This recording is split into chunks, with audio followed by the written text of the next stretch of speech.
We are now being joined by the Special Advisor to President Muhammadu Buhari on media and publicity. Mr. FEMI ADESINA joins us here in the studio. Thank you so much for coming on the program tonight. Thank you. Good evening. Let's get some clarity. How many officers or soldiers were killed in Maiduguri or in Borno State? We've seen conflicting figures. The presidency was talking about 100. Reuters reported about 140. No, what information do you have? The presidency did not mention any figure. No, not the presidency. So what figure do you have? It's not for the presidency to mention a figure. It's for the military. Because it's a purely military thing. It's the military who can give you an authoritative position in terms of casualty figure. It's not for the presidency. So how many people has been reported to the president? No. I am not in the knowledge of that because unless the president tells me, I don't know, and we have not discussed it. Because there was a statement released from your office. Yes. Because it took about 2 or 3 days before we could hear from your office on what the situation was. And there were a lot of stories. The military had come out to say there are fake news here and there, and they're going to clamp down on those who are carrying the fake news. But tell Nigerians what you know about the situation in the one in Melete in Borno State. Yeah, you know, Nigeria, we can say, is at war in that side of the country. For some time, things had eased. Nigerian army had the upper hand, and like the term goes, the insurgents had been technically defeated. But then there is this sudden upsurge, and there is that casualty figure, which I do not know, but which people say is on the high side. The military is the one that can tell us what actually happened. But as the president no matter briefed on that? Naturally, is the commander-in-chief of the armed forces. So he should be briefed by the hour, if not by the minute. He should be briefed. So when they say that, and you perhaps would think that Nigerians may be concerned, considering that we're looking at taking about $1 billion for security, and this kind of situation is happening in a situation where the APC government has said that war has been technically won. This has nothing to do with party. No, I'm saying the Buhari presidency stemmed from the APC. No, you didn't need to mention APC. Government is government at any given time. But in essence, your party has said, the party has said that's one of their performance. It's a mistake we make. After elections are lost and won, what you have is the government. It has nothing to do with APC this time. It's the Nigerian government. And I've seen that trend that some people are playing politics with that development. It's unconscionable. I think it's taking politics too far. Should we be worried by the situation in that region? Because if one soul dies, we should be worried.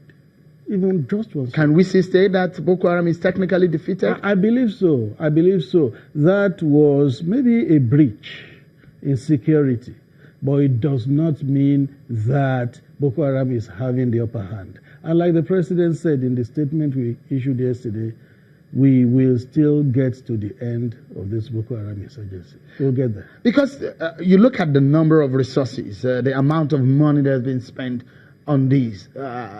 A lot of Nigerians, if you hear their comments about this, they're wondering what could have happened. Because some of the reports coming from that region show that there were technical flaws which gave out the military on how they perform their roles, their resting time, the soft spot of the military when these insurgents attacked the military. Is the president looking at changing the guard in terms of the military hierarchy? The president is the commander-in-chief of the armed forces. Whatever he wants to do, he can do. He is the one who determines when he wants to do it. It's up to him. So, but what is the strategic step? Because things cannot be happening in that manner and things will remain the same. What message do you have for Nigerians on that situation? When you say be happening in that manner, it connotes that it happens every day. It doesn't happen every day. This is one isolated case after a long time of the military being in charge. The military had been in charge for a long while. I agree with you, this is a breach. It is sad, it is unfortunate, but then it does not mean that Boko Haram is now in charge. They're not. Is a presidency or the government a bit reluctant in reacting to some of these issues? No. It was explained in the reaction by the military. There's a standard procedure. When things like that happen, you don't go out. He didn't say tales by moonlight, which is the usual expression. I think he said tales at noontime or something. So that should be the authoritative one because it's about no state government that is concerned directly. And it brings me to some other issues as regarding how corruption, he did make claims about the issues of corruption under his government. And he did say that, in fact, things have gotten worse under this administration. And those are strong ones because the Buhari government has said it will fight corruption. And when a former president, who a lot of people will believe has a lot of information, write a book and say, in fact, there's a lot more corruption under the Buhari government. No, but don't you think the reason adduced for that in that book is rather simplistic? It says, under the Jonathan administration, this is the amount that was recovered. Now, under Buhari, this is the amount that has been recovered, which is like 4, 5, 6-fold of what was recovered under Jonathan. Is that then enough reason to say corruption has increased? Or rather, there is more efficiency in tackling corruption now. Then it could mean that corruption was just accepted as a way of life. That was why the recovery was so minimal. And now the recovery is so huge now because corruption is being tackled. So I think it's a simplistic conclusion, which one would not have expected from a former president. How does the president see this? The president? Has he read it? Well, the president reads, so unless I check with him whether he has read the book, I know he must have copies. Do you think he's happy? Or? The president, he continues to do his work. With the book, what is? Well, happy or not being happy is not the issue. Okay. The book is just a contribution to discourse. Okay. And such contribution will never end. Let's take a break. But when we come back, Mr. Adesina is still with us. He will talk about some other issues, including whether or not President Muhammadu Buhari will be at a presidential debate slated for January next year. Join us again, everyone.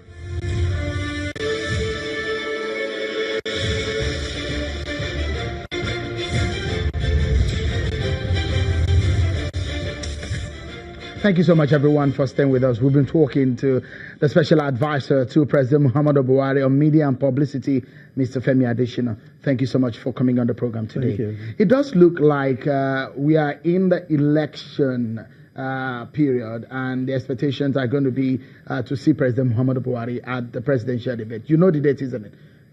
January 19th? Yeah, January 19th. Yeah. So he's preparing for that? Well, we'll cross that bridge when we get to it. Okay. The big question is going to be about performance.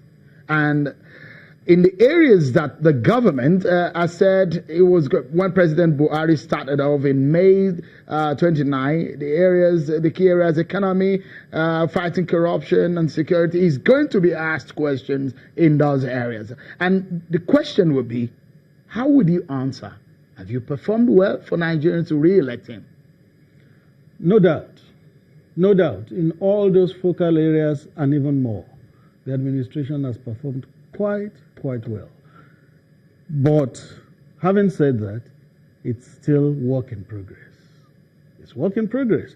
If all the job is done, why would it is a second term? It's asking it for a second term to deepen and consolidate on what he has done and continues to do. Do you think he will get it? I believe so. It's up to the electorate, it's up to Nigerians, but I think Nigerians... Do you feel the pulse of Nigerians? Yes, I do.